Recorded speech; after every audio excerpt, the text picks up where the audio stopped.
تو یہ بزرگوں پہ جو ملامت ہوگی یہ قیامت کی نشانیوں میں سے نشانی۔ اس کے بعد میرے آقا علیہ الصلوۃ و تسلیم فرماتے ہیں ایک فرقہ نکلے گا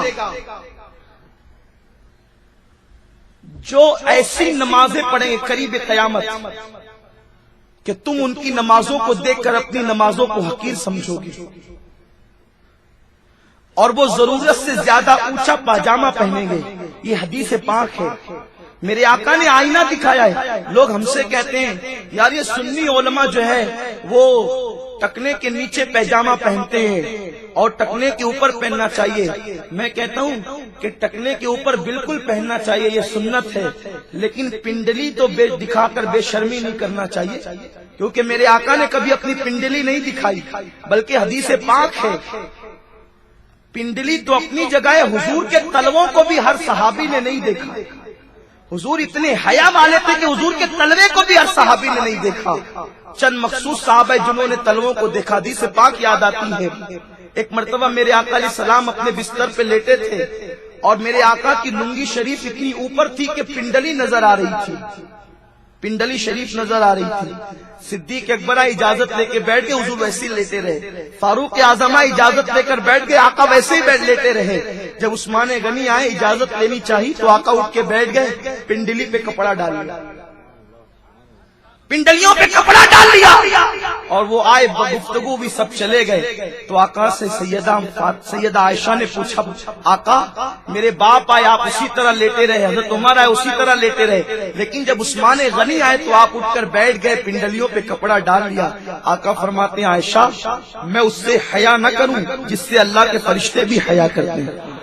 حضور علیہ السلام عثمان غنی کی آمد پر پنڈلی چھپا رہے ہیں اور تم آدھی پنڈلی تک کے خدا ایسا لگتا ہے جیسے لنگی بھی چیخ چیخ کر پاجامہ بھی چیخ چیخ کر کہہ رہا ہے کہ خدا میں کس کے بدن پر آ گیا، یہ تو میری قدر ہی نہیں کرتا۔ میرے پیارے آقا صلی اللہ علیہ وسلم کے پیارے دیوانوں، تو آقا کریم صلی اللہ علیہ وسلم نے فرمایا لوگ ضرورت سے زیادہ اونچا پاجامہ پہنیں گے، قریب قیامت کی نشانیوں میں سے ہے۔ آقا فرماتے ہیں اور ایسی ایسی گفتگو تمہارے درمیان آ کر کے کریں گے جو نہ تم نے سنی ہوگی نہ تمہارے باپ داداؤں نے سنی ہوگی۔ یہ قیامت کی نشانیوں میں سے نشانی ہے۔ مجھے بتاؤ یہ جو باتیں آ کر کرتے ہیں کیا کبھی ہم نے ہمارے باپ داداؤں نے سنی؟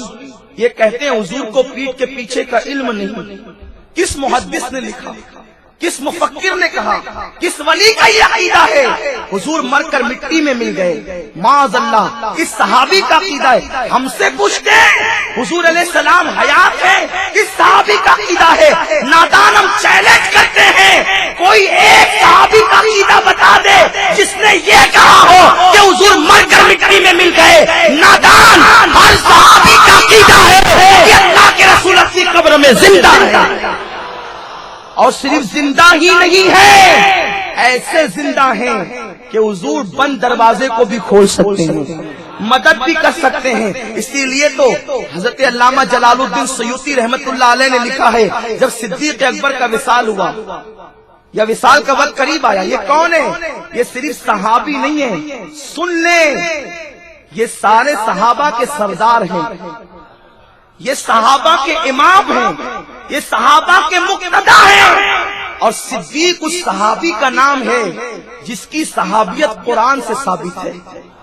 اتنے مضبوط ترین صحابی جب دنیا سے جانے لگے تو کہتے ہیں کہ جب میرا انتقال ہو جائے جنازے کی نماز پڑھ لینا تو مجھے لے کر حضور کے روضے پر پہنچنا اور آقا سے کہنا آقا جو زندگی بھر ساتھ ساتھ رہا وہ آج آپ کے قدموں میں دفن ہونے کی اجازت چاہتا ہے، اگر حضور اجازت دے دیں، توجہ فرمائیں، حضور اجازت دے دیں تو مجھے حضور کے قدموں میں دفن کرنا، اور اگر حضور اجازت نہ دیں تو پھر مجھے مسلمانوں کے قبرستان میں دفن کر دینا۔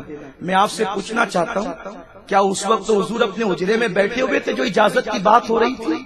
نہیں، آقا کے وصال کو 2 سال 6 مہینے گزر چکے تھے، یعنی 2.5 سال کا عرصہ بیت چکا تھا۔